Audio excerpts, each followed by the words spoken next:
नमस्कार, स्वागत है आप सभी का। मैं हूं प्रीति सिंह और अब शुरुआत करते हैं मुख्य समाचारों के साथ। कोरोना को काबू में करके भारत ने दुनिया को त्रासदी से बचाया। दावोस विश्व आर्थिक मंच सम्मेलन में प्रधानमंत्री नरेंद्र मोदी का संबोधन। कहा, मेड इन इंडिया वैक्सीन से कई देशों को मिला फायदा। वैश्वीकरण को नए सिरे से मजबूत करेगा आत्मनिर्भर भारत।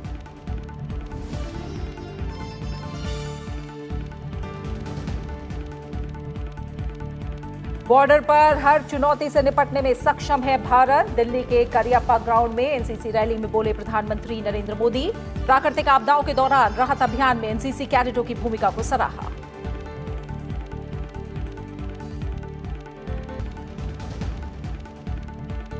दिल्ली में किसानों की ट्रैक्टर रैली के दौरान लाल किला और आईटीओ सहित 9 स्थानों पर हुई हिंसा की जांच करेगी दिल्ली पुलिस की क्राइम ब्रांच शाखा।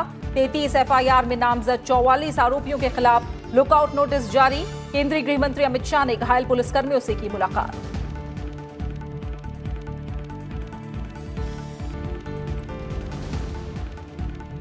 और देश के 146 जिलों में बीते 7 दिनों से कोविड-19 का एक भी नया मामला नहीं। स्वास्थ्य मंत्री डॉक्टर हर्षवर्धन ने उच्च स्तरीय मंत्री समूह की बैठक में दी जानकारी। देश में कोरोना से रिकवरी दर करीब 97%।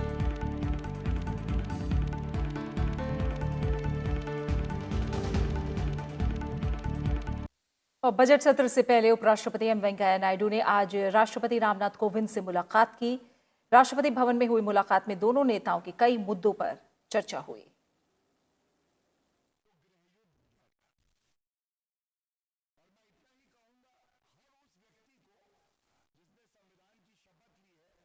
विश्व आर्थिक मंच के दावोस संवाद के कार्यक्रम को आज प्रधानमंत्री नरेंद्र मोदी ने संबोधित किया। वीडियो कॉन्फ्रेंसिंग के माध्यम से विश्व आर्थिक मंच के दावोस संवाद को संबोधित करते हुए उन्होंने कोरोना के खिलाफ भारत की लड़ाई और विकास संबंधी पहलुओं और प्रौद्योगिकी के उपयोग पर अपनी बात रखी। प्रधानमंत्री नरेंद्र मोदी ने कहा है कि भारत दुनिया भर के निवेशकों के लिए तैयार है। इसके लिए कॉर्पोरेट और श्रम कानूनों में पर्याप्त सुधार किए गए हैं। दुनिया के उद्योग जगत के 400 से अधिक प्रतिनिधियों की मौजूदगी में प्रधानमंत्री नरेंद्र मोदी ने विश्व आर्थिक मंच के दावोस संवाद को संबोधित किया। उन्होंने कोरोना से लड़ाई में भारत की उपलब्धियों और कोरोना वैक्सीन का जिक्र किया। उन्होंने कहा कि भारत दवाओं और वैक्सीन के क्षेत्र में कोविड-19 महामारी के दौरान दुनिया की मदद के लिए सक्षम है। अब भारत अपने 1.3 बिलियन नागरिकों को हेल्थ केयर के इजी एक्सेस के लिए यूनिक हेल्थ आईडी देने का भी अभियान शुरू कर रहा है। और साथियों, मैं आज इस प्रतिष्ठित फोरम पर सभी को यह भी आश्वासन देता हूं कि भारत की हर सफलता पूरे विश्व की सफलता में मदद करेगी। भारत के पास ग्लोबल सप्लाई चेन को मजबूत करने के लिए कैपेसिटी भी है, कैपेबिलिटी भी है और सबसे बड़ी बात रिलायबिलिटी भी है। भारत के पास आज बहुत बड़ा कंज्यूमर बेस है और उसका जितना विस्तार होगा उतना ही ग्लोबल इकोनॉमी को लाभ होगा। प्रधानमंत्री नरेंद्र मोदी ने कहा कि भारत दुनिया में विनिर्माण और सप्लाई चेन हब बनने के लिए तैयार है। प्रधानमंत्री ने निवेशकों के लिए भारत व्यापार में आसानी का आश्वासन दिया। प्रधानमंत्री नरेंद्र मोदी ने कहा कि 2040 तक इंफ्रास्ट्रक्चर क्षेत्र में निवेशकों के लिए $4.5 ट्रिलियन के निवेश के अवसर हैं। उन्होंने कहा कि भारत आर्टिफिशियल इंटेलिजेंस और मशीन लर्निंग में भी आगे बढ़ रहा है। बीते वर्षों में भारत ने रिफॉर्म्स और इंसेंटिव बेस्ड स्टिमुलस पर बहुत जोर दिया है। कोरोना के इस समय में भी भारत ने करीब करीब हर सेक्टर में स्ट्रक्चरल रिफॉर्म्स की गति को तेज किया है।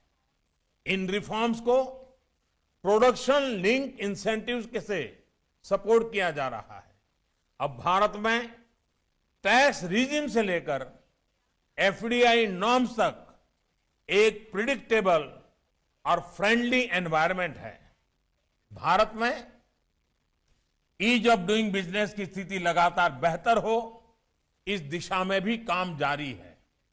और एक विशेष बात यह भी है कि भारत अपनी ग्रोथ को क्लाइमेट चेंज के लक्ष्यों के साथ भी बहुत तेजी से मैच कर रहा है।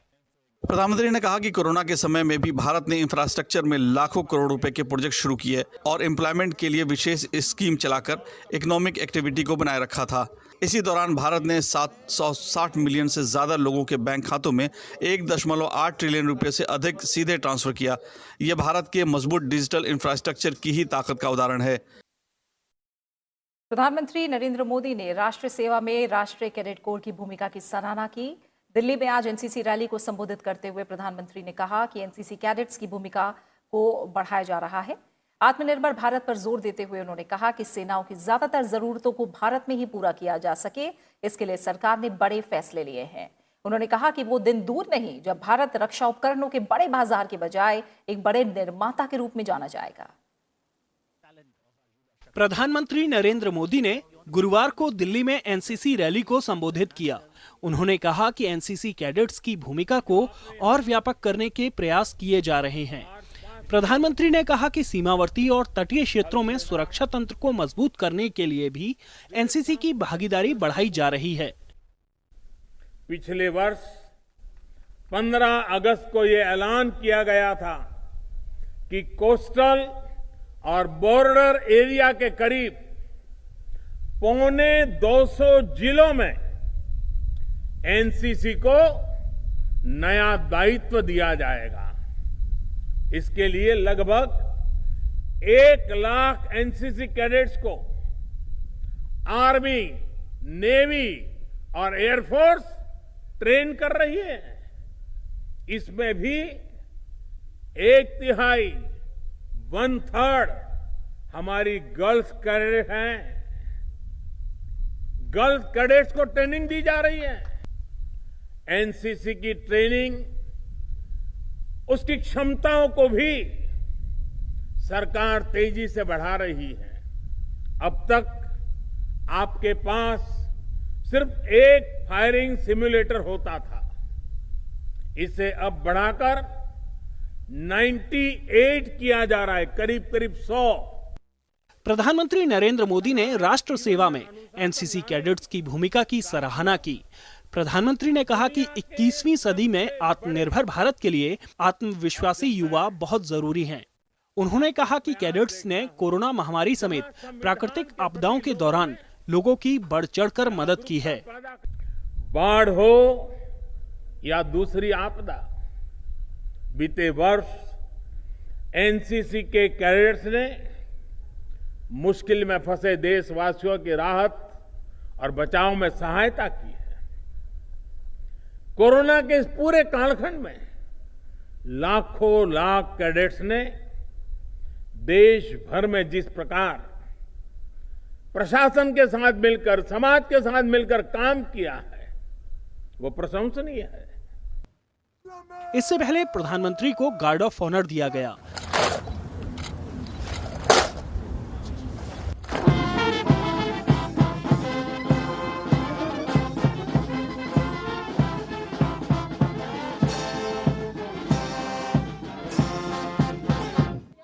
उन्होंने एनसीसी के विभिन्न अंगों के मार्च पास्ट का निरीक्षण किया। Uttarakhand Directorate led by Senior Under Officer Akhil Unyal.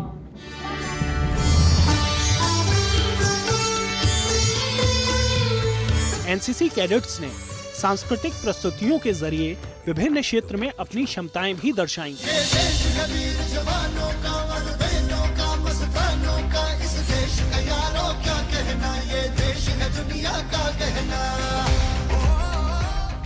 प्रधानमंत्री नरेंद्र मोदी ने उत्कृष्ट एनसीसी कैडेट्स को पुरस्कार प्रदान किए।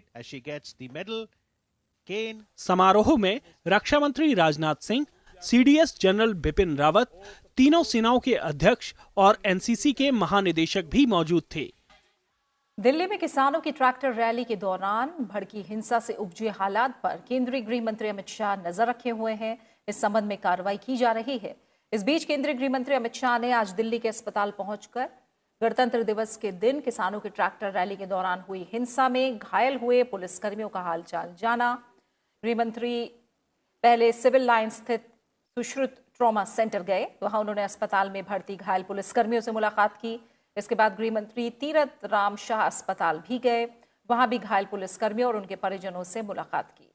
किसानों की ट्रैक्टर रैली के दौरान हिंसा की घटनाओं में करीब 394 पुलिसकर्मी घायल हुए थे। वहीं दिल्ली में 26 जनवरी पर हिंसा के मामले में कार्रवाई की शुरुआत हो गई है। दिल्ली पुलिस अब तक 33 एफआईआर दर्ज कर चुकी है। पुलिस ने एफआईआर में दर्ज 44 लोगों को लुकआउट नोटिस जारी किया है। दिल्ली पुलिस की crime branch Lal Qila, ITO और 7 अन्य जगहों पर हुई हिंसा से संबंधित मामलों की जांच करेगी।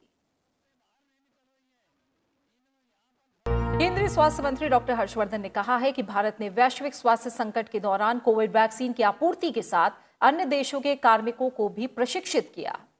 कोविड पर गठित उच्च स्तरीय मंत्री समूह की 23वीं बैठक को वीडियो कॉन्फ्रेंसिंग के माध्यम से संबोधित करते हुए उन्होंने कहा कि भारत ने वैश्विक समुदाय का मित्र होने के नाते स्वदेश में बने टीके की आपूर्ति करके उनका विश्वास अर्जित किया है। देश में कोरोना की स्थिति की जानकारी देते हुए डॉक्टर हर्षवर्धन ने कहा कि पिछले 7 दिनों में 146 जिलों में कोई नया मामला नहीं आया है। वहीं देश भर में कोविड मरीजों की संख्या घटकर सिर्फ 1,73,000 रह गई है। उन्होंने बताया कि इंग्लैंड से आए कोरोना के नए स्ट्रेन के अब तक 165 मामले सामने आए हैं और इन लोगों को क्वारंटीन और निगरानी में रखा गया है। Total number of cases that we have diagnosed in the country in the last 1 year, this number is 1,07,0193. The good news is that out of this already 1,03,73,606 patients who suffered from COVID, they returned back home completely cured from our health systems. And right now in the country we have 1,73,740 active cases. Our recovery rate is almost touching 97%. देश में अब तक 25 लाख से ज्यादा स्वास्थ्य कर्मियों को vaccine लगाई जा चुकी है। स्वास्थ्य मंत्रालय के मुताबिक भारत में टीकाकरण अभियान शुरू होने के 6 दिनों के अंदर ही 10 लाख लोगों को टीका लगाया गया। स्वास्थ्य मंत्रालय के सचिव राजेश भूषण ने कहा कि 26 जनवरी तक भारत टीकाकरण कवरेज प्रदान करने में 5वें स्थान पर रहा है और अगले कुछ दिनों में 3रे स्थान पर पहुंच जाएगा। हमारा देश फास्टेस्ट था to reach the first 1 million vaccinations.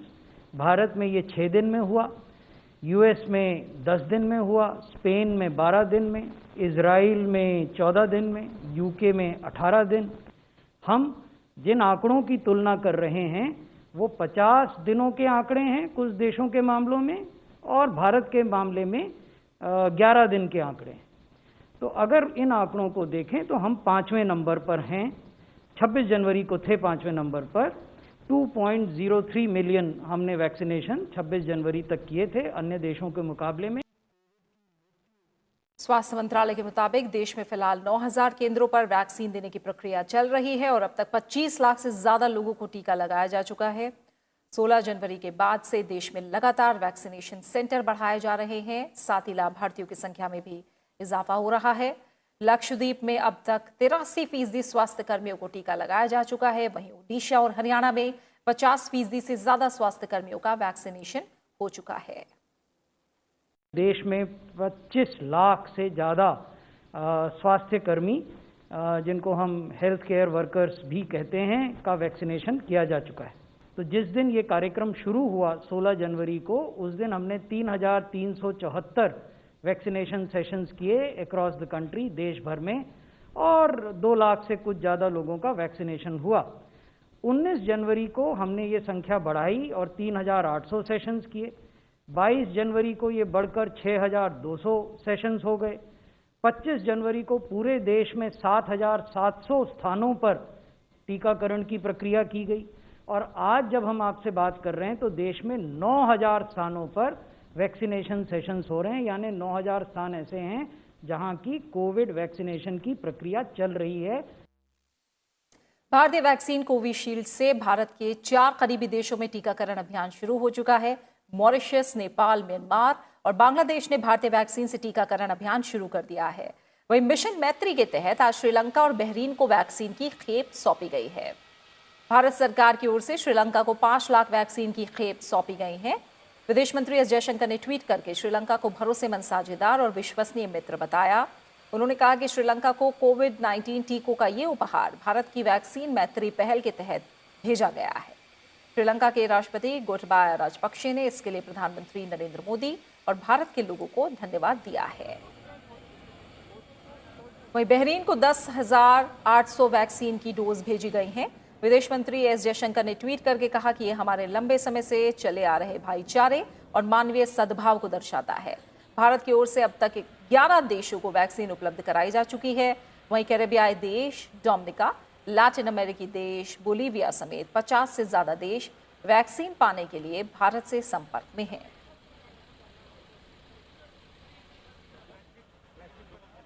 Ladakh सीमा पर चीन के साथ तनाव के बीच विदेश मंत्री डॉक्टर एस जयशंकर ने शांति स्थापित करने के लिए 8 सूत्रीय प्रस्ताव दिया है। उन्होंने आपसी संबंधों को बेहतर बनाने के लिए अलग से 3 सूत्रीय समझदारी विकसित करने की भी सलाह दी है। उन्होंने कहा है कि एशियाई शताब्दी की सफलता तभी संभव है जब भारत और चीन इन बातों को मानते हुए मिलकर काम करें।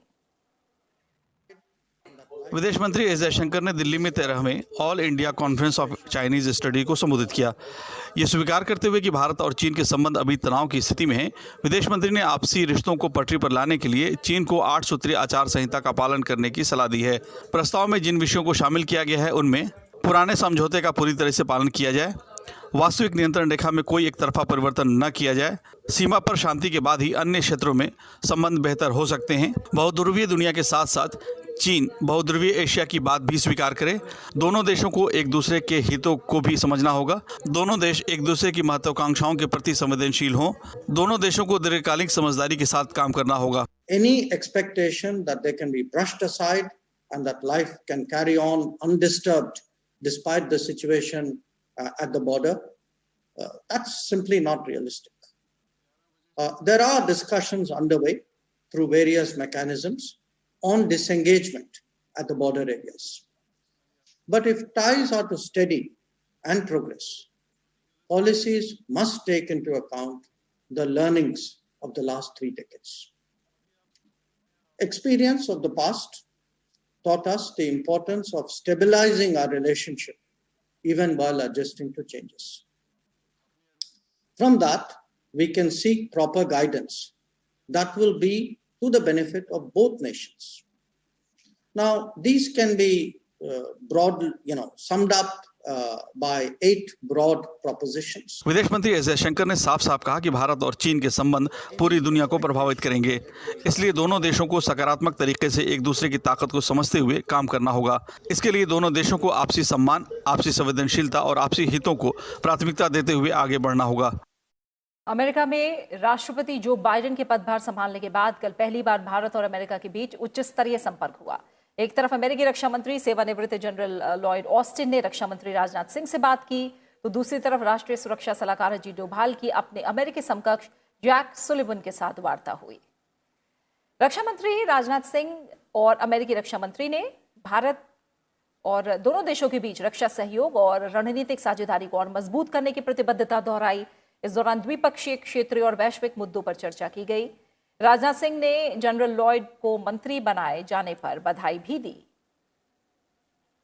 राष्ट्रीय सुरक्षा सलाहकार अजीत डोभाल ने कल अपने अमेरिकी समकक्ष जैक सल्वन के साथ टेलीफोन पर बातचीत की। विदेश मंत्रालय के मुताबिक अजीत डोभाल ने कहा कि भारत और अमेरिका पारदर्शी और समावेशी विश्व व्यवस्था में विश्वास रखते हैं। उन्होंने कहा कि दोनों देश क्षेत्रीय और अंतर्राष्ट्रीय मुद्दों पर मिलकर काम करने की स्थिति में हैं। इनमें आतंकवाद की रोकथाम, समुद्री सुरक्षा, साइबर सुरक्षा और हिंद प्रशांत क्षेत्र में शांति और स्थिरता समेत अन्य क्षेत्रों में सहयोग शामिल है। जैक सल्वन ने कहा कि अमेरिका द्विपक्षीय एजेंडे और समान वैश्विक चुनौतियों पर कोविड महामारी के बाद भारत के साथ मिलकर काम करने के लिए तत्पर है।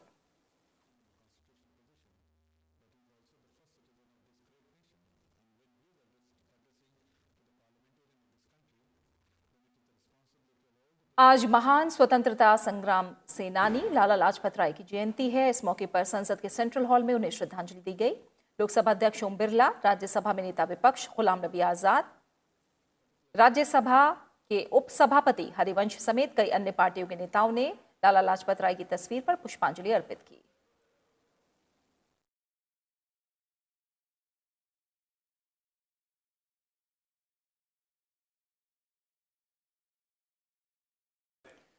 उपराष्ट्रपति एम वेंकैया नायडू ने लाला लाजपत राय को याद किया और उपराष्ट्रपति ने ट्वीट संदेश में कहा कि लाला जी के ओजस्वी भाषणों और लेखों से क्रांतिकारियों की एक पीढ़ी को स्वाधीनता के लिए जागृत किया। लाला लाजपत राय जी ने स्वदेशी अर्थव्यवस्था की स्थापना के लिए पंजाब नेशनल बैंक और स्वदेशी पूंजी से बीमा कंपनी की स्थापना में योगदान दिया।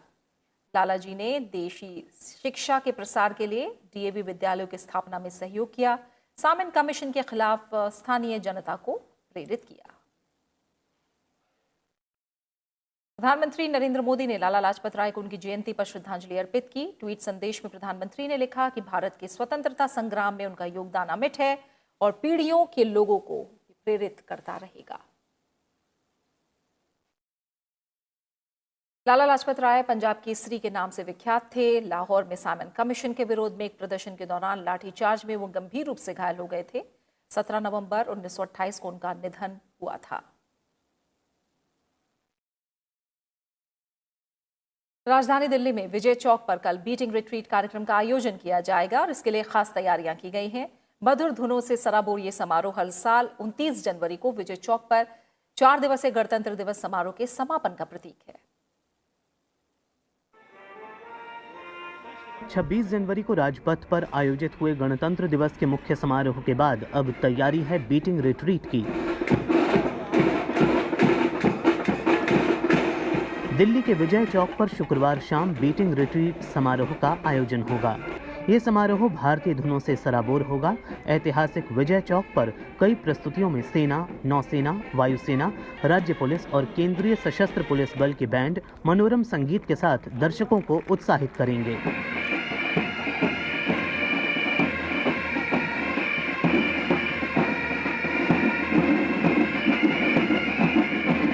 इस वर्ष की बीटिंग रिट्रीट समारोह में कुल 60 बुगलर्स, 17 ट्रम्पेटर्स और 60 ड्रमर भाग लेंगे। पंजाब रेजिमेंट के 20 और राजपूताना राइफल्स के 20 बैंड भी समारोह में शामिल होंगे। इसके अलावा राजपूत रेजिमेंट के 25, बिहार रेजिमेंट के 19 और गोरखा रेजिमेंट के 7 बैंड भी उत्सव का हिस्सा होंगे।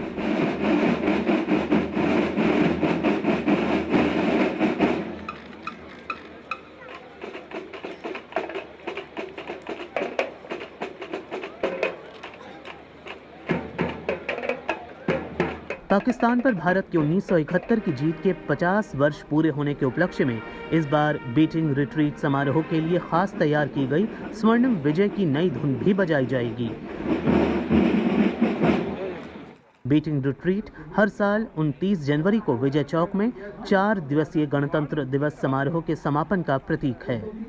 और इसी के साथ फिलहाल इस बुलेटिन में इतना ही, लेकिन चलते चलते एक बार फिर आपसे अपील। कोरोना महामारी के खिलाफ पूरा देश एकजुट होकर लड़ रहा है। आप भी हमारे साथ सुरक्षा और बचाव के एहतियाती उपायों का संकल्प लें। अपना मास्क अच्छी तरह से पहनें, 2 गज की दूरी का पालन करें, सुरक्षित दूरी बनाए रखें, साथ ही हाथों को बार बार धोएं। अपना अच्छे से ख्याल रखिए और मुझे दीजिए इजाजत। नमस्कार।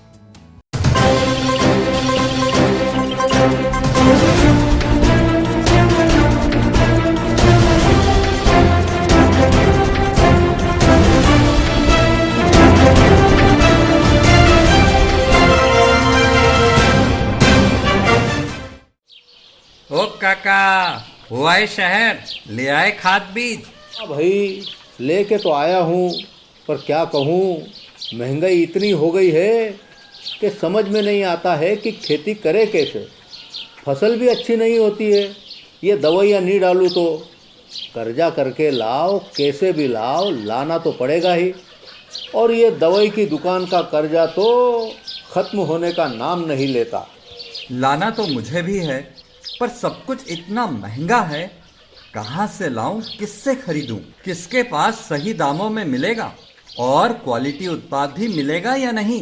अपनी फसलों की सही दवाओं के लिए दूर दूर तक शहरों में जाना और दवाओं को लाना पड़ता है। फसलों के लिए दवाएं सही है या नहीं, ये जानकारी भी नहीं होती। फसलों की कटाई पर सही दाम मिलेंगे या नहीं, इन तमाम मुश्किलों से दूर होने के लिए आइए खेती-बाड़ी केंद्र। खेती-बाड़ी केंद्र एक ऑनलाइन सेवा केंद्र है जिससे आप अपने मोबाइल के द्वारा जुड़ सकते हैं, जहां आपको अपनी खेती के लिए सही प्रकार की दवाएं मिलेगी, वो भी होलसेल मूल्य पर। वो सभी दवाएं सीधा निर्माता से लेकर आप तक पहुंचाते हैं, यानी कि बीच में होने वाले सारे खर्च की बचत आपकी जेब में। साथ ही साथ दवाओं को लाने और ले जाने की झंझट से भी छुटकारा। अपनी मुश्किलों को दूर करने के लिए आप खेती-बाड़ी केंद्र पर एक मिस कॉल करें। खेती-बाड़ी केंद्र का किसान मित्र आपसे तुरंत संपर्क करेगा और आपको सभी जरूरी जानकारी देगा। खेती-बाड़ी केंद्र की फ्रेंचाइजी लेकर खेती-बाड़ी मित्र बनिए और किसानों की सेवा कर देश की तरक्की में भागीदार बने। आज ही संपर्क करें नीचे दिए गए नंबर पर और खेती-बाड़ी केंद्र से जुड़े। ये है खेती-बाड़ी केंद्र ऐप। अच्छा, किसानों की सरदारी, उन्नत खेती-बाड़ी। खेती-बाड़ी केंद्र, देश के अन्नदाता की दुकान।